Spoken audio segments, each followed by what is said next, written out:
Hello student, welcome again.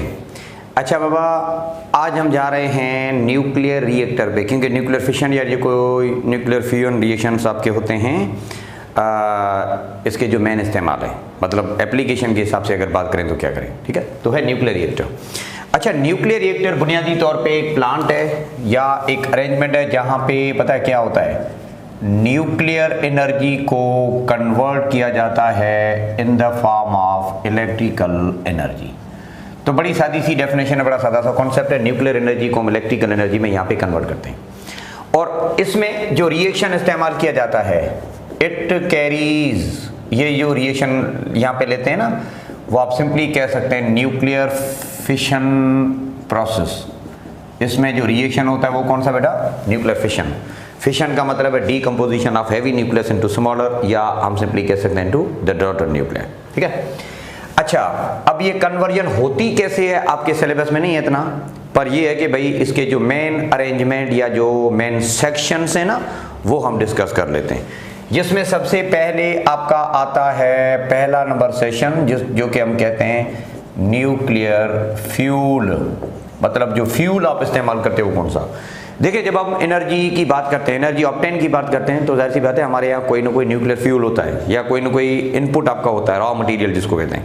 तो यहाँ पे जो न्यूक्लियर फ्यूल है वो एज ए रॉ मटेरियल इस्तेमाल जो किया जाता है वो होता है यूरेनियम का आइसोटोप और यूरेनियम का स्टैंडर्ड 235 यह आइसोटोप आमतौर पे हम इस्तेमाल करते हैं एज अ रॉ मटेरियल, क्योंकि मोस्टली ये वो मटेरियल है जो कि अवेलेबल भी होता है, अवेलेबिलिटी का इशू नहीं, and easy to go through fission process is well. फिर हम क्या करते हैं, न्यूट्रॉन की बम्बार्डमेंट करते हैं, तो बेरियम क्रिप्टॉन बनते हैं along with production of 3 neutron. तो ये कि रॉ मटेरियल जो हम आमतौर पे यहाँ पे इस्तेमाल करते हैं, that is all about we can say the uranium, ठीक बेटा। अच्छा, तो सेशन ये कैसे इस्तेमाल किया जाता है आपके सिलेबस में नहीं है, पर थोड़ा सा हमने इसके बारे में बात कर।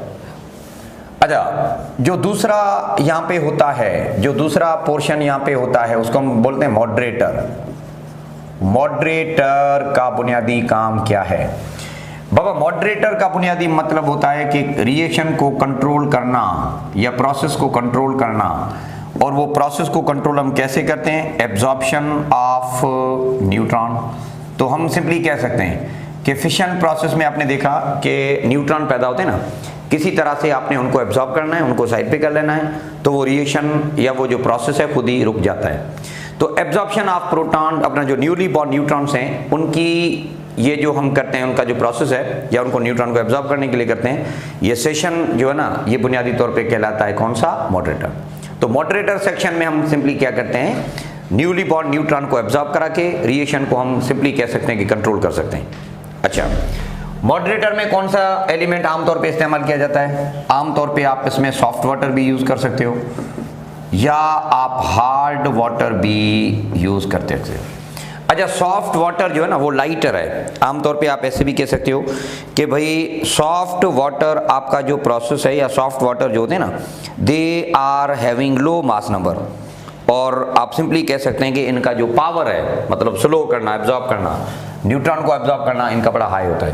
तो लार्जर स्लोइंग डाउन पावर है, पर चूंकि ये लाइटर होते हैं तो हम सिंपली एज अ मॉडरेटर इस्तेमाल करते हैं। सॉफ्ट वाटर मतलब आम जो पानी होता है उसमें आमतौर पे प्रोटॉन्स होते हैं जो कि इस पर्पस के लिए इस्तेमाल होते हैं। अच्छा, this can also be done by means of hard water. अगर आप चाहें तो हार्ड वाटर भी इस्तेमाल किए जा सकते हैं, ठीक है ना। अच्छा, पर यह कि हार्ड वाटर जो है वो आपका रिलेटिवली इसकी कंपैरिजन में थोड़ा बहुत कॉस्टली भी है, तो हम प्रेफर करते हैं कि सॉफ्ट वाटर ही इस्तेमाल हो। चाहें तो हार्ड वाटर से भी कर सकते हैं जिसमें ड्यूट्रॉन आमतौर पे होता है, वो इस्तेमाल किया जाता है to control all this phenomena, ठीक है ना। तो ये एक छोटी सी कहानी है जो कि आप मॉडरेटर सेक्शन के हिसाब से कर सकते हो। अच्छा, इनके अलावा और भी मॉडरेटर इस्तेमाल किए जा सकते हैं, जिसमें हम कह सकते हैं आपका ग्रेफाइट है, आपका बेरिलियम है, या जो ऑक्साइड हैं या कुछ ऑर्गेनिक कंपाउंड्स हैं, वो भी हम इस्तेमाल करके मॉडरेटर इस्तेमाल कर सकते हैं। हम इस न्यूली बॉर्न न्यूट्रॉन को कंट्रोल भी कर सकते हैं, ठीक है। करते कैसे हैं आपके सिलेबस में नहीं है, थोड़ा सा डिस्कशन बुक की रीडिंग की कर लीजिएगा, इसमें आपको सिंपली इस तरह से पता चल जाएगा, ठीक है बेटा। अच्छा, जो तीसरा सेशन है ना उसको हम बोलते हैं कूलेंट। कूलेंट भी आपका एक पोर्शन है। अच्छा, कूलेंट नाम से पता चला है कि ये कूल करता है, मतलब टेम्परेचर कंट्रोल करता है, क्योंकि जब रिएक्शन होता है ना तो बहुत सारी गर्मी पैदा होती है, इस गर्मी को हम एब्जॉर्ब करते हैं। ये मटेरियल कौन से आपके कहलाते हैं? These are actually called as coolant. अच्छा, ये सिर्फ और सिर्फ क्या करते हैं? बुनियादी तौर पे हीट एब्जॉर्ब करते हैं, और हीट एब्जॉर्ब करके क्या करते हैं? लिबरेट कराते हैं बाहर, मतलब सराउंडिंग में सिस्टम से हीट एब्जॉर्ब करते हैं and they liberate to the outer core, या आप सिंपली कह सकते हैं कि सराउंडिंग में, ताकि हमें जो अंदर आपका एटमॉस्फेयर है या ताकि आपका जो कंपार्टमेंट है या जो आपका रूम है वो सही तौर पे मैनेज्ड ही रहे। So this section is actually called as the coolant section. अच्छा, कूलेंट के लिए बुनियादी कुछ कंडीशंस हैं, ठीक है। तो पहला ये कि भाई इसका जो अफेक्ट है ना वो न्यूट्रॉन के ऊपर ना हो इतना, मतलब ये न्यूट्रॉन एब्जॉर्ब ना करें, ठीक है, क्योंकि न्यूट्रॉन को एब्जॉर्ब करने के लिए हम क्या कहते हैं? मॉडरेटर हैं आपके ना, मॉडरेटर का काम है ना बाबा, ये एज अ मॉडरेटर काम थोड़ी करते हैं, ये तो हीट एब्जॉर्ब करें, तो it does not have any kind of effect to this particular absorption of neutron, इसके ऊपर लाजमी तौर पे ना होने चाहिए। अच्छा, दूसरी बात ये कि कूलेंट आप वो इस्तेमाल करें जो इस पूरे प्रोसेस पे असर भी ना पड़े इनका, they should not affect to the chemical changes occurs in this process, में जो भी होते हैं ना उनके ऊपर कोई भी असर इनका नहीं हो। दूसरी बात ये कि ये रेडियो एक्टिव नहीं होने चाहिए, क्योंकि जब रेडिएशन निकलती हो ना, या रिएक्शन जब होता है या प्रोसेस होता है तो उसमें बहुत सारे खतरनाक शुआ भी निकलते हैं, रेडिएशन भी निकलते हैं, तो हो सकता है उन रेडिएशन के पड़ने से ये ब्रेकअप भी हो सकते हैं, मतलब इनका भी खुद डिके हो सकता है। तो आप डिके ना करवाएं, मतलब ऐसे मटेरियल इस्तेमाल करो जो खुद डिके ना हो, अगर ऐसा हो सकता है तो we can easily go through this particular material, तो ये आपके कूलेंट कहलाते हैं। तो कूलेंट का बुनियादी तौर पे ये कंडीशन है कि लाजमी तौर पे ये हीट को रिमूव करें, और ये मटेरियल वो हों जो तकरीबन ज़्यादा से ज़्यादा आप सिंपली कह सकते हैं एब्जॉर्प्शन कर सकें हीट को। तो the section is actually called as coolant section. अच्छा, अब कूलेंट में हम कौन से मटेरियल इस्तेमाल करते हैं इसकी अगर बात करें तो देखें बेटा, कूलेंट के लिए आप लाइट वाटर भी इस्तेमाल किया जा सकता है, आपका हैवी वाटर भी इस्तेमाल किया जा सकता है, या ऐसे कुछ जो लिक्विड मेटल्स हैं वो भी आप इस्तेमाल कर सकते हैं, जैसा कि सोडियम है या सोडियम पोटेशियम एलोय है या मरकरी है या कुछ ऐसे ऑर्गेनिक कंपाउंड हैं, वो आप इस्तेमाल कर लें। पता है क्या होता है? आमतौर पे जो कंपार्टमेंट होता है ना उसकी दीवारों पे हम क्या करते हैं, इनका एक शावरिंग कर रहे होते हैं, मतलब ये जो मटेरियल है ना वो मुसलसल इस तरह से फैल रहे होते हैं इस तरह से। तो यूं क्या होता है, जो हीट एनर्जी पैदा होती है कंपार्टमेंट के अंदर वो एब्जॉर्ब करते हैं और वो आउटर कोर में या सराउंडिंग में उनको वो लिबरेट करते हैं, तो यूं हम टेम्परेचर को कंट्रोल आसानी के साथ कर सकते हैं, ठीक है ना। तो ये मटेरियल आपके कूलेंट कहलाते हैं। ओके, जो चौथा वाला मटेरियल आपका है, क्योंकि आपने क्या करना है बुनियादी तौर पे ये सारी चीजें इस तरह से रोकनी या कंट्रोल भी करनी कंपार्टमेंट के अंदर, ये आपका कहलाता है कंट्रोल मटेरियल। कंट्रोल मटेरियल चौथा नंबर जो आपका सेशन है, this one is actually called as control material. अच्छा, अब इसमें कंट्रोल मटेरियल हम कहाँ पे या किस तरह से इस्तेमाल करते हैं?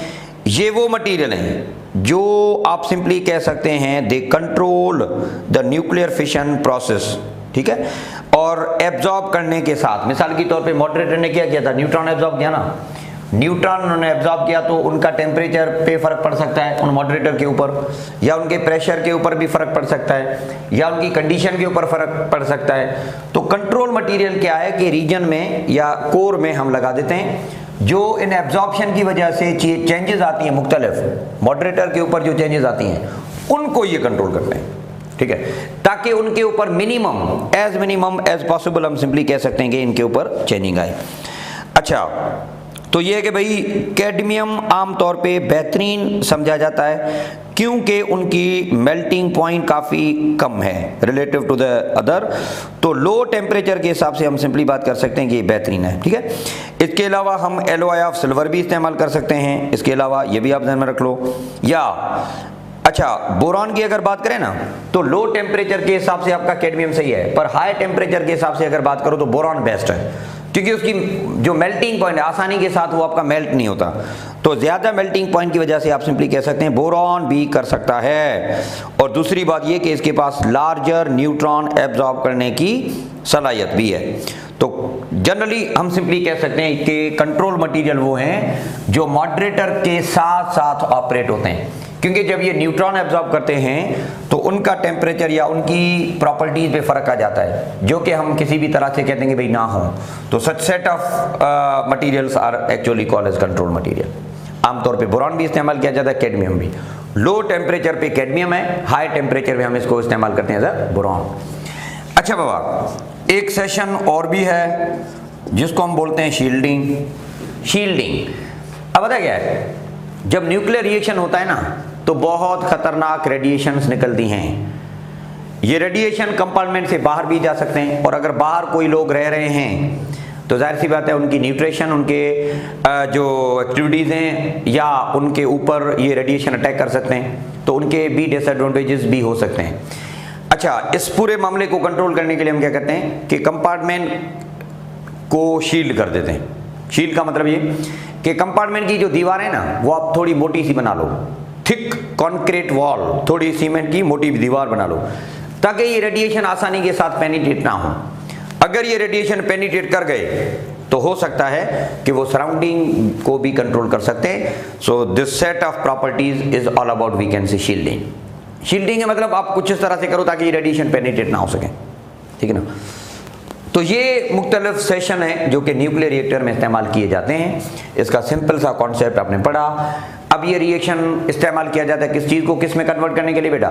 न्यूक्लियर एनर्जी को इलेक्ट्रिकल एनर्जी में कन्वर्ट करने के लिए। पर प्रॉब्लम ये है कि इन प्रैक्टिकल आपके यहाँ सिलेबस में इसका कोई डिस्कशन नहीं है कि हम एनर्जी कैसे लेते हैं। सिर्फ कंपार्टमेंट इनके डिस्कस किए गए हैं जो कि आपकी किताब में भी अवेलेबल है। आप बुक को थोड़ा ओवरव्यू कर लीजिएगा, आपको काफ़ी सारी आपको मिल जाएगी। अच्छा, अब ये सारे के सारे प्रोसेस जो हमने पढ़े, these are equivalently applicable to one of the main type of nuclear reactor जो कि ब्रीडर रिएक्टर हम कहते हैं। तो ब्रीडर रिएक्टर में आप इस चीज़ को और भी डिटेल में इस्तेमाल कर सकते हैं, ठीक है ना। तो अगर टाइम है ना तो उसको ओवरव्यू कर लेना ब्रीडर को, क्योंकि ब्रीडर में भी ये सारी कहानी इस तरह से एक्सप्लेन्ड है। बाकी ज़्यादा उसको रट्टा वट्टा मारने की ज़रूरत नहीं है। यहाँ से सवाल इस तरह से हम नहीं देते। सवाल जो आते हैं ना वो मेन या इसका बुनियादी काम क्या है, इसमें काम क्या होता है, जैसे शील्डिंग का क्या काम है, मॉडरेटर का क्या काम है, कूलेंट क्या करते हैं, तो ये कहानी ओवरव्यू आप कर लेना, यहीं से सवाल ही आते हैं, ठीक है बेटा। सो चैप्टर नंबर 19 का ये छोटा सा टॉपिक था जो कि फिशन और फ्यूजन के साथ आपका था। So completed now, okay. So thank you very much. हम अब आते हैं चैप्टर नंबर 20 पे। सो इसको बेटा नोट कर लीजिएगा, बुक की रीडिंग है वो आपने कर लेना है।